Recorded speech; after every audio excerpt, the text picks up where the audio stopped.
ரீசெண்டா நம்ம ஊர்ல நடந்த ஒரு இஷ்யூ வந்து எல்லாருக்குமே தெரிஞ்சிருக்கும். ஆட்டுப்பட்டி அம்பேத்கர் நகர்ல ஒரு 3 மாடி குடியிருப்பு வந்து அப்படியே கீழே விழுந்த ஒரு விஷயம் வந்து தெரியும்.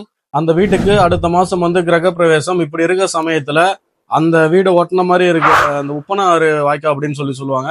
அதுல வந்து பாத்தீங்கன்னா அது மேல வந்து பிரிட்ஜ் வர்றதுக்காக அங்க வந்து தூர்வாரம் பண்ணிலாம் முன்னாடி நடந்து இருந்தது. அப்புறம் வந்து பிரிட்ஜையும் கட்டிட்டு பாதி அப்படியே விட்டுட்டாங்க சில பண பிரச்சனையால கவர்மெண்ட். இப்போ ரீசெண்டா அந்த ஒரு கால்வாயில தூர்வாரி இருக்காங்க.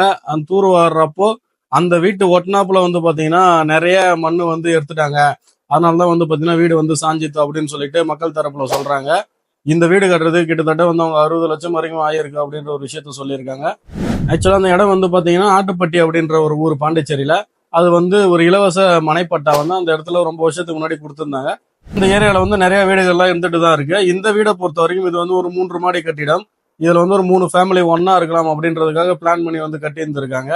இதுல வந்து யார் மேல தப்பு அப்படின்றத விட இப்போ அவங்க பாதிக்கப்பட்டவங்களுக்கு அவங்களுக்கு ஏதாவது ஒரு நிவாரணம் வந்து கண்டிப்பா கவர்மெண்ட் கொடுக்கணுன்றதுக்காக தான் இந்த ஒரு வீடியோ. அதாவது ஒரு தூர்வார போறாங்கன்ற ஒரு விஷயம் தெரியும். அதுவும் வந்து பாத்தீங்கன்னா ஒரு குடியிருப்பு பகுதி. அதுல வந்து ஒரு கவர்மெண்ட் ஒரு பொதுப்பணித்துறை வந்து தூர்வாடுறப்போ அதற்கான ஒரு சேஃப்டி மெஷர்ஸ் எல்லாத்தையும் வந்து எடுத்துட்டு பண்ணாங்களா அந்த தூர்வாடுற பணி அப்படின்றத கண்டிப்பா வந்து அரசாங்கம் பார்க்கணும். ஏன்னா அந்த டிரைனேஜ் ஓட்டின மாதிரி வந்து நிறைய வீடுகள் வந்து அங்க இருக்கு. இருந்தும் வந்து அவங்க சரியான ஒரு சேஃப்டி மெஷர்ஸ் எல்லாம் பண்ணிட்டு தான் வந்து பள்ளம் நோண்டினால இல்ல அளவுக்கு அதிகமான மண்ணை வந்து அந்த இடத்துல நோண்டிட்டாங்களான்றத உடனடியாக வெரிஃபை பண்ணி அதற்கான ஒரு ரிப்போர்ட்டை கொடுத்து இதுல வந்து அரசாங்கம் மேல ஏதாவது தப்பு இருந்தது அப்படின்னா கண்டிப்பா இவங்களுக்கு வந்து காம்பன்சேட் பண்ணணும்.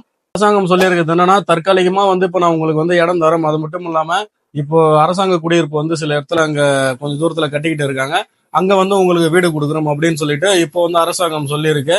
இருந்தாலும் இவங்க என்ன சொல்றாங்கன்னா 60 லட்ச ரூபாய் வந்து நாங்க செலவு பண்ணியிருக்கோம், 30 லட்ச ரூபாய் வந்து இதுல நாங்க கடன் வாங்கி தான் கட்டியிருக்கோம்னு சொல்லி சொல்றாங்க. அதுல இருக்க உண்மைத்தன்மை என்னன்றதை பார்த்துட்டு கண்டிப்பா அரசாங்கம் ஒருவேளை கவர்மெண்ட் இந்த ஒரு சேஃப்டி மெஷர்ஸ் எல்லாம் எடுக்காம வந்து இந்த தூர்வார பணியை செஞ்சிருந்தாங்க அப்படின்னா கண்டிப்பா வந்து இந்த ஒரு விஷயத்துக்கு அரசாங்கம் வந்து ஒரு முழு பொறுப்பேற்க வேணும்ன்றதை இந்த ஒரு வீடியோ மூலமா சொல்லிக்கிறேன். மட்டும் இல்ல ரீசெண்டா அரசாங்க தரப்புல என்ன சொல்றாங்கன்னா இவ்வளவு 3 மாடி வீடு கட்டுறன்றப்ப அதுக்கான ஒரு ஃபவுண்டேஷன் வந்து நீங்க நல்லா போட்டு இருக்கணும், நீங்க வந்து சரியான ஃபவுண்டேஷன் போடல, அதனாலதான் இந்த பில்டிங் விழுந்தது அப்படின்னு சொல்லி சொல்றாங்க.